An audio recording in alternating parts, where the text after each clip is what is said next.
So in this little tutorial, I just wanted to have a look at a couple of advanced settings that might help fine-tune motion blur when you're using it. Now, we've looked at motion blur in a previous tutorial here, one of the quick tips, and you enable it here with the switches, and then you can enable it for rendering up the top here, which is why that's blue. And if I play this little animation back, I've got two little circles here moving across the screen. The blue one has motion blur turned on, as you can see over here. The green one hasn't. And if I play it back, you can see the motion blur there. It's that kind of blur around the edges of this item here. And you can see it when I just pause there. There's a slight blur on the edges. On the green one, there isn't. Now, the motion blur is taking its properties from something in the composition settings. And if you go into composition settings and click on the advanced tab, which people often just skip over, and what you'll see down here is there are some settings for motion blur. Now, if we look at just particularly the shutter angle and the shutter phase here, with the shutter angle, that's set to 180 degrees. Now, if I just ramp that up quite significantly, and we'll take it right up to 433, just drag it to a random number there, and click OK. That motion blur now is far more exaggerated, and if I pause that temporarily, you can see here the blur around that is far more significant now.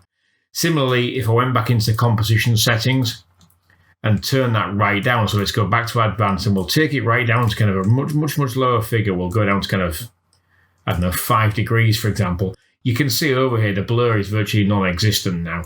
So take it right back up again to a much higher figure. The other implication of this bigger figure here is when you play this back, you may see what appears to be a little bit of a lag. The green item may appear to be just lagging the blue one slightly and slightly behind it, where they're supposed to be moving at the same time.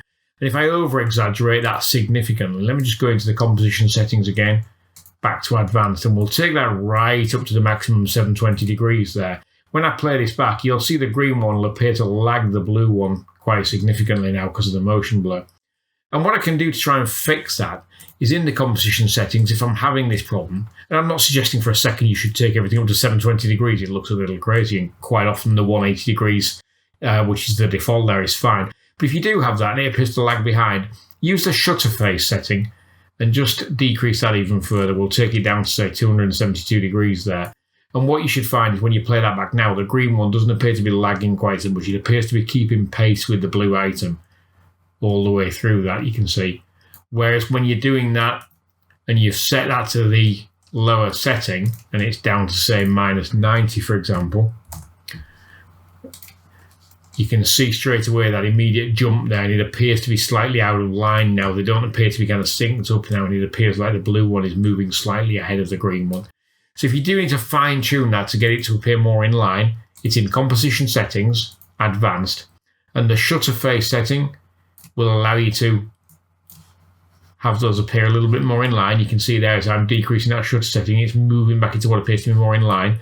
And the shutter angle will control the amount of this blur. So obviously if the shutter angle there is set to 180 degrees, now that appears to be behind because I increased that shutter phase. So I can go back here, drop the shutter phase to -90 again, looks a little bit more in line. And if I'm not happy with that, I can obviously drag it either way just to get it so it appears visually the way I'd like it. So in this case, I'm quite happy with 90 degrees. Click OK. And I have a slight blur on that motion, no blur on there, but the two do appear to now be playing in line. Hopefully that's helped you to kind of fine-tune that motion blur a little bit. And if you find it useful, please leave us a like. Thank you.